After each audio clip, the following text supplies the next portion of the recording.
अम्बेडकर को क्या पता था कि मैं पैदा होऊंगा? क्या बाबा साहब अम्बेडकर को पता थी कि और लोग पैदा होंगे समाज में? क्या उन्हें ये पता थी कि हमें वो समाज कैसा होगा?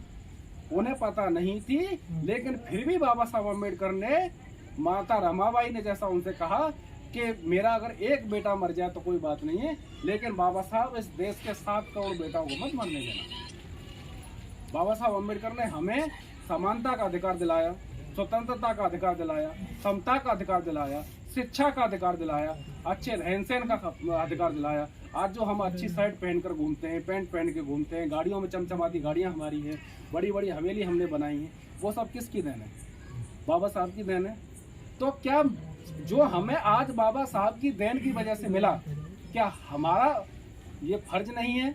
क्या हमारा ये नैतिक दायित्व नहीं होना चाहिए? ये नैतिक कर्तव्य नहीं होना चाहिए कि पड़ोसी जो हमारा मजदूर भाई है, जो किसी कारणवश काम करता है, उसके बच्चे अच्छे कॉन्वेंट स्कूल में नहीं पढ़ पा रहे या सरकारी स्कूल में भी पढ़ पा रहे हैं तो उन्हें सही शिक्षा नहीं मिल पा रही है, तो क्या उन्हें शिक्षा दिलाने का काम हमारा नहीं है?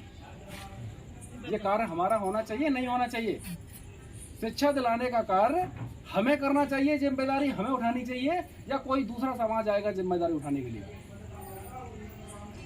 तो जो शिक्षित लोग हैं, सबसे पहला जो नारा बाबा साहब अम्बेडकर ने दिया कि शिक्षित बनिए नहीं, शिक्षित करिए। शिक्षित आप बने भी हैं बाबा साहब अम्बेडकर की बदौलत, तो आपकी जिम्मेदारी है कि आप शिक्षित भी करें। आप पड़ोसी के बच्चे को करिए, भाई के बच्चे को करिए, समाज के बच्चे को शिक्षित करिए, उच्च शिक्षा दिलाने का काम करिए। अगर कोई बालक हमारे समाज में अगर IAS PCS आज के समय में हो जाता है तो बधाई देने वालों का तांता लग जाएगा, मालार्पण होना शुरू हो जाएंगे और तमाम लोगों की बड़ी होड़ लगी होगी, एक सेल्फी मेरे साथ भी आ जाए।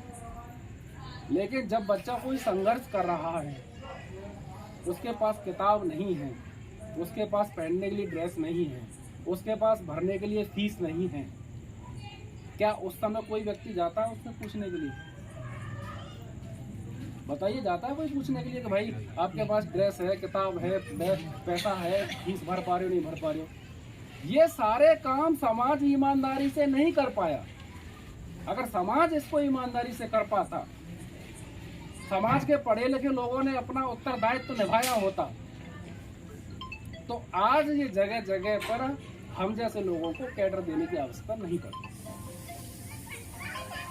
आज हमने, पूरी कमेटी ने, अन्य लोगों ने भी साथ मिलकर, जो समय यहाँ मौजूद नहीं है, उन लोगों ने एक स्थापना की कि शासनी के पास एक ऐसा केंद्र बिंदु बने जिसमें गरीब से गरीब तबके का व्यक्ति भी शिक्षा हासिल कर करके उच्च पदों पर जा सके।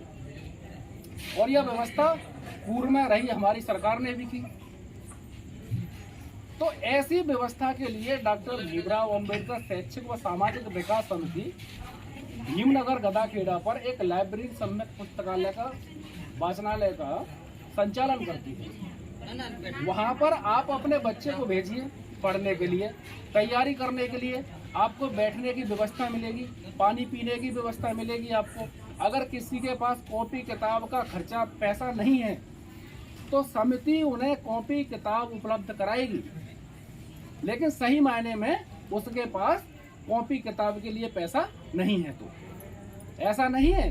समाज में ये भी विडंबना है कि हमारा जो बच्चा है वो 1000 रुपए की जीन्स की पैंट खरीद लाएगा, लेकिन 1000 रुपए की किताबें खरीद के नहीं लाएगा। ये भी कुछ विडंबना है, लेकिन कुछ ही है, मैं ज्यादा नहीं कह सकता कि ज्यादा है। हमें आप जो आएंगे हमारे यहाँ पर, हमारी समिति के पास आएंगे, तो आपको बैठने के साथ साथ में किताबें कॉपी की व्यवस्था हम कराएंगे, ये हम आपसे वादा करेंगे।